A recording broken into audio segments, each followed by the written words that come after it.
Good morning. This is Just Listen, hosted by George. Today is February 9th, 2026. Welcome to the podcast and welcome to warmer weather coming this week. This is very exciting. Today I'm doing the part two of the U.S. federal government policy on artificial intelligence. So, voters need to decide if Democrats or Republicans are trying to save jobs from AI.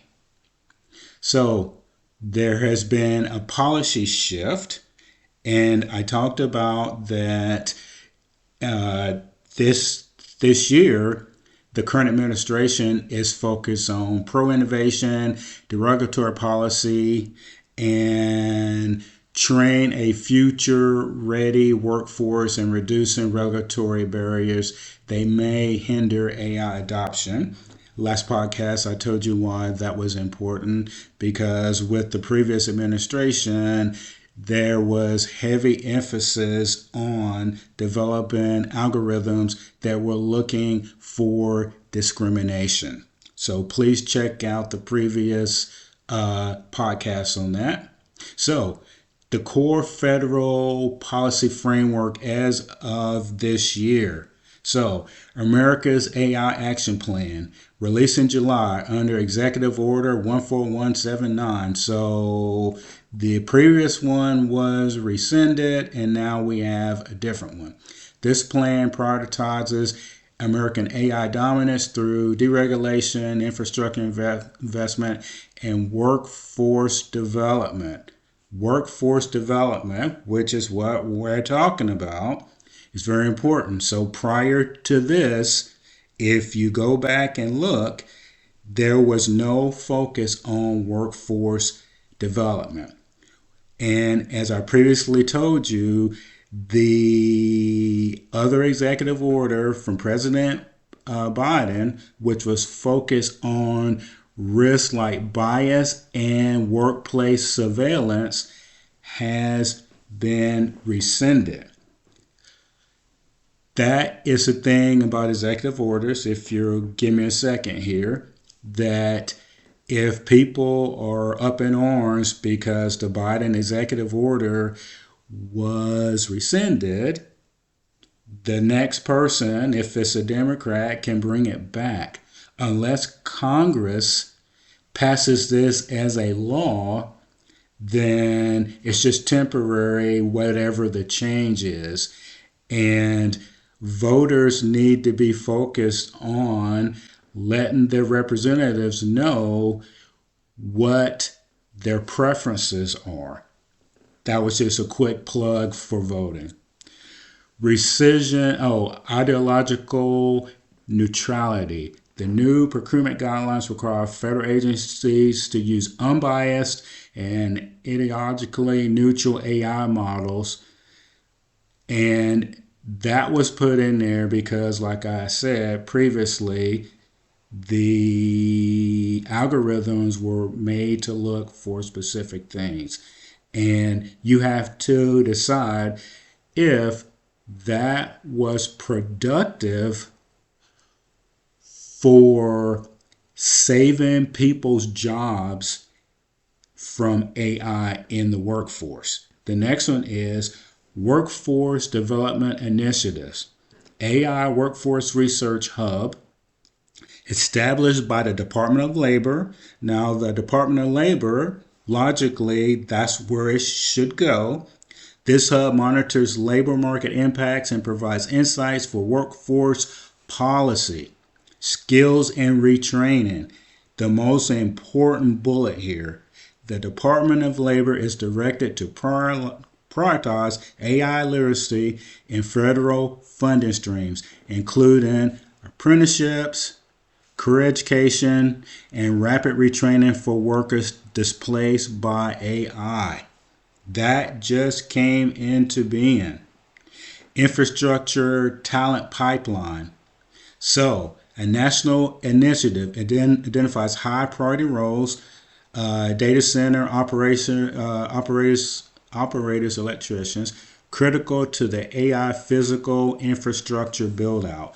That's what from what I've read, the money from the federal government is going to focus on partnering in the states for data centers and electricity.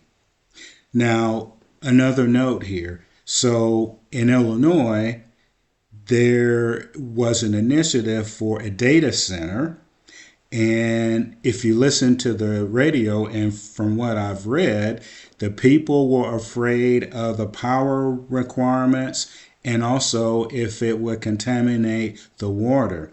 So the federal government is partnering with these companies, and there's already laws on the book that will address that. And in Illinois, when I do the other podcast, I talked about how the electrical companies currently are having people paying for electricity pay more because they say that they are upgrading the infrastructure. So if they're upgrading the infrastructure, we should have more power available to use for the data centers. All right, so let me talk about the old executive order. So the old executive order, in case you didn't know, it was titled Safe, Secure, and Trustworthy Development and Use of Artificial Intelligence. Okay. It established the first comprehensive federal framework for governing artificial intelligence.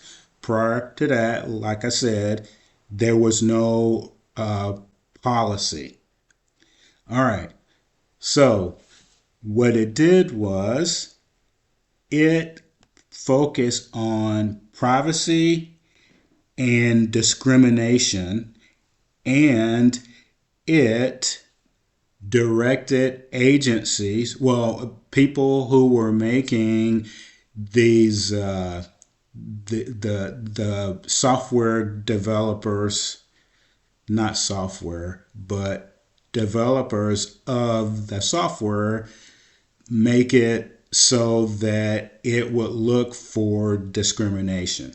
Now, I've kind of foot stomped that twice as a national initiative, and you have to decide if that would save jobs for people in the country under that directive.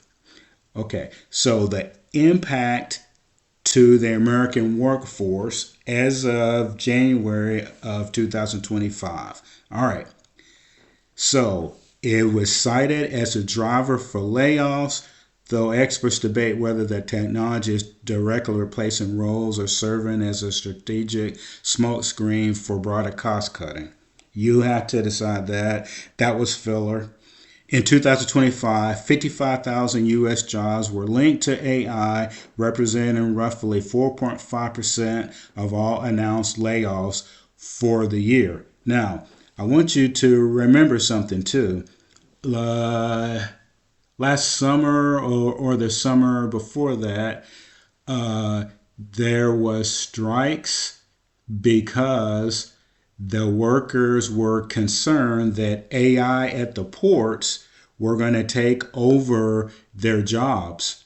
And you can go back and see that the workers were trying to make sure that these big automated machines did not take over their job. And when this was happening, the previous administration was in the White House. They didn't really address it, and the hard work of the people striking was the only thing that saved their jobs. So that is something to note, that up until the new administration got into office, the workforce development initiatives weren't even in place. All right, key impact on workers. Targeted roles. Entry level and junior positions are hit hardest because AI excels at repetitive, rule-based tasks like data collection, basic transcription. And then middle management and administrative roles are also vulnerable to as AI automates. Because we just saw at one of the IT companies that they got rid of corporate folks. And again, this is about money, good paying jobs that secure a stronger middle class, because the more that you have, the more that they are paying taxes, and it's like a domino effect when these jobs are gone. Anticipatory layoffs. A majority of surveyed executives report reducing headcount or slowing hiring in anticipation of AI's future impact. Okay, those were people affected as well. Shifting hiring priorities. While cutting traditional roles, companies like Pinterest and Salesforce are aggressively recruiting for AI proficient talent and machine learning scientists. So it's the boomerang effect. Some firms already began rehiring humans after finding that AI alone needs to lower quality and customer dissatisfaction. So a lot of this is going on this year. Now, here is the thing. So I remember when we started using IT, information technology, we were going from having administrative assistants and secretaries to using the computer, using Word and some of the other word processing things. And the organization that I was in at the time, what they did was they allowed people to come into IT from these other skill sets. Now, that was a great idea. So then the transition was very smooth, or smooth enough that they saved the jobs. So the new policy looks to be doing the same thing of finding people other skills within the company that they can't use AI for, etc. So that's a good shift. Now, I want to talk about one of the discrimination cases, and this is important because of what the focus was on. So this is a current case, is Mobley versus Workday. So, and they're talking about if the AI-powered hiring tools are treated causing the discrimination. Okay, so remember, I said that the algorithms were designed for this from the previous administration.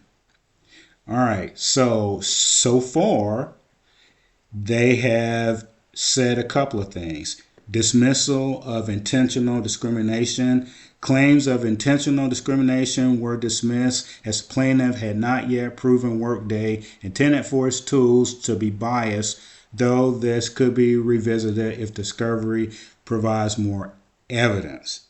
So the tool, the intentional discrimination, and that was based partly on because under the previous federal policy, that executive order, they were told to make the algorithm to look for this type of thing. Allowed disparate impact claim. The plaintiff's disparate impact claims were allowed to proceed, with the court noting that the volume and timing of rejection supported a plausible inference of algorithmic bias. And that's important because that's what we're talking about from the previous administration when they were supporting that these software AI products, that's what they were supposed to be designed as. So that is very important because the evidence supports that the reason that this even came up as a federal case is because of how, from the previous administration, this tool was designed to actively look for uh, discriminatory things in the first place. And the courts have rightly said what I just told you previously. As we go forward with this, we need to look at how the how jobs are gotten in the country, and if AI is making it harder to keep the good paying jobs. And in part one, I laid the case out for what we were previously doing and how the data centers were being talked about, and maybe they weren't being talked about in a positive fashion of giving people all of the facts to why we wanted data centers. In the part two, I talked about the impact on the workforce, and the data supports that up until last year, we did not have workforce development initiatives that would address how workers are affected when AI is brought into the workplace. It was based on bias and workplace surveillance. This is Just Listen, hosted by George. Let me know what you think. Have a great day.